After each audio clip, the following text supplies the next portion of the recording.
ในรถทวีหาคนเมืองยินบอลจะได้ยิงบอลหมายเลขเจ็ดยิงมาทีมไหนยิงเข้าไปแล้วไอ้พวกจะได้ส่งหาคนที่ถือว่าทีมเส้นไปเลยในปีนี้หมายเลขเจ็ดยิงมาผู้ทำมิดผู้ที่หนึ่งเซ็กบินก่อนเลยเนาะเก็บเงินเลยเนาะปีดนี่แล้วไปบุญยิน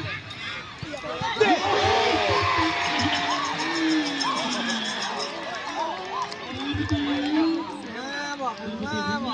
สิ้นเลยต้มลักษณะมึงเล่นจะไหลเอาถูไปเลยเด้อไหลมึงยิงวะมึงยิงก้อนวะใช่ไอแบงค์บอกบ่แม่น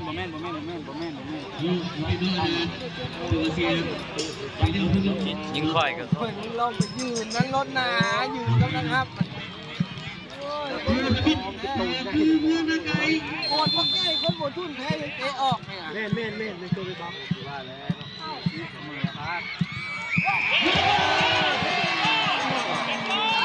เป็นที่เจ้า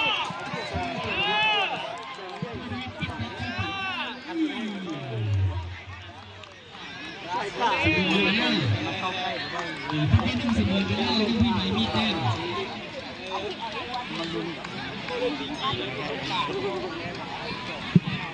ครั้งที่สองของเมืองยินดีหมายเลข13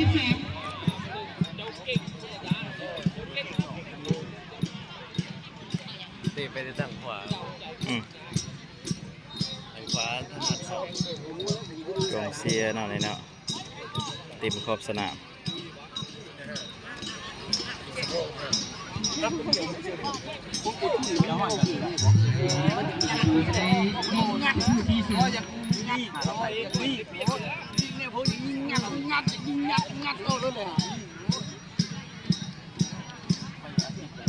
กดดันเลยเนาะ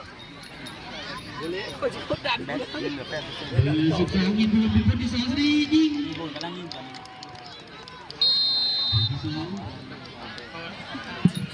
เขาเนี่ย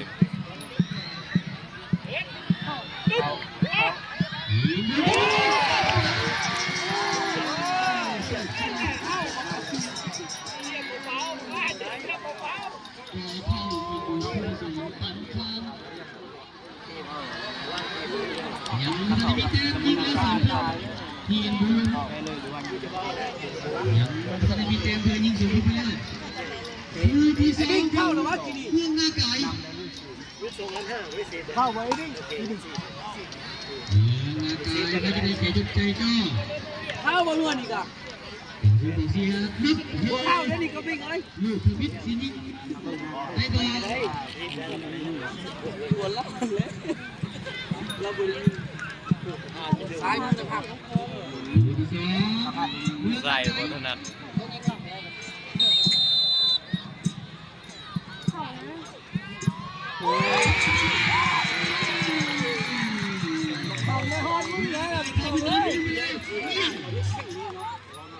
เงี่ยงไหวเลยกาซิโก้ยิงนำไปแล้วผู้ที่2ดึงประตู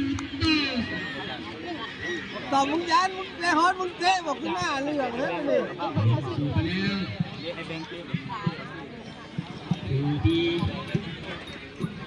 ผู้ที่2มายิงแล้ว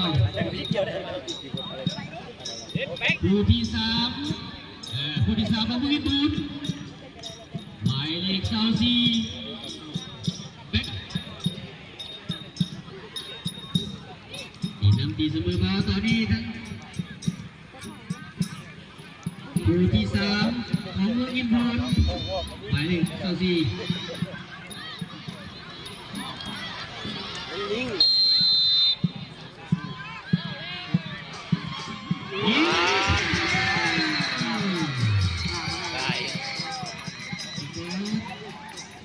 หนึ่งแต่ว่าอยู่ใกล้เนาะอยู่ใกล้ดูเรื่องร่างกายเรายิงมาก่อนเดี๋ยวมัน1-1 ทีมบกกาเลยค่ะ เข้าไปแล้วเจ้าขอไปเราเห็น ดีได้ ให้บุญ2-1เนาะขอแจ้งคืนลูกสำคัญเข้าเนาะขอแจ้งคืนเนาะขอไปผู้ที่2เนาะ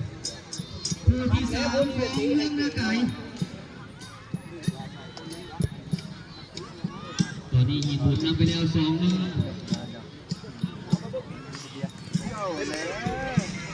ไปไล่ทางด้านของลูกพิชา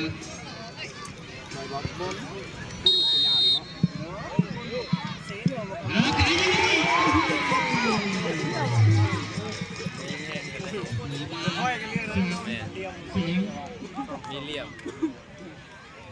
ถือว่าสมบูรณ์กันอยู่ปัจจุบันนี้ ยืดเลยนะครับ สกอร์2-2ขึ้นมาซ้ำกัน เซฟได้เลยสนะ ผู้ที่4เมืองอินบุญสิได้ยิงผู้ที่4สกอร์ตอนนี้ยัง เนี่ยกระบวนการมีที่เราหายมีบางอันนั้นคนเดียวเตื้อย เอา คน มา เดี ดู ยว ปัจจุบันนี้สกอร์เท่ากันขึ้นเท่ากัน น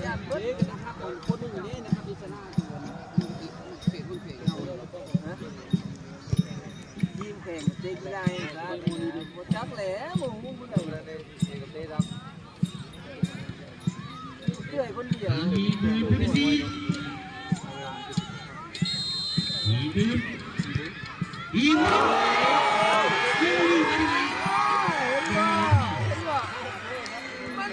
มันกดดันกันเตะออกเองเลย ยิงบุญไม่ได้ไม่เข้าเป็นผู้ที่4ยิงเข้าสกอร์ตอนนี้เข้า2ทั้งนากายนี่ยังได้เปรียบผู้หนึ่งกำลังผู้ที่4ของผู้นากายสิได้ยิงต้องลงใจแล้วหวานอยู่บนฮอตตัวเอง ผู้ที่4ของผู้นากายตอนนี้ถ้ายิงเข้าเธอนำไปเลยมาทันเนาะต้องการแจ้งมาผู้ที่4นากายยิง ร้อย นำไปกันแล้ว เล่นไห่เลยเล่นตัวสุดท้ายนี่ก็ไห่สิบ 4 สี่ 4 ขาเตะ ตัวสุดท้ายที่5ยิงดิมไอ้ยิงดิมเขาสุดท้ายหันกระวิ่ง ทาวายิงบุญหมายเลขนี้ยิงไม่เข้าถือว่าเสียเลยเนาะเสียเลย สุดท้ายไปยิง ทั้ง ไปยิงเขา อา สุด กา ท้าย รลุ้นอยู่ปัจจุบันนี้ ฮะ ตอนนี้ยังนำไปยิงเพื่อเท่ากันนำไปแล้ว3-2จุดใจโจรกันประธานตามฝ่ายทั้งคนนั้นอีบูนผู้ที่5ผู้สุดท้ายอีบูน ไปใส่ดิ อีบูนยิงเลือกแล้วกัน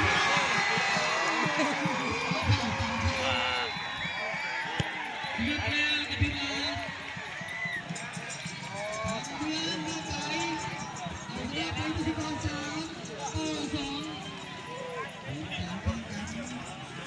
ไปยิงกินเลยประจำปี2025ในปีนี้ทางการเมืองกายข้างเส้นไปพองสำหรับรองแชมป์ก็คือทางเมืองอีกเดิม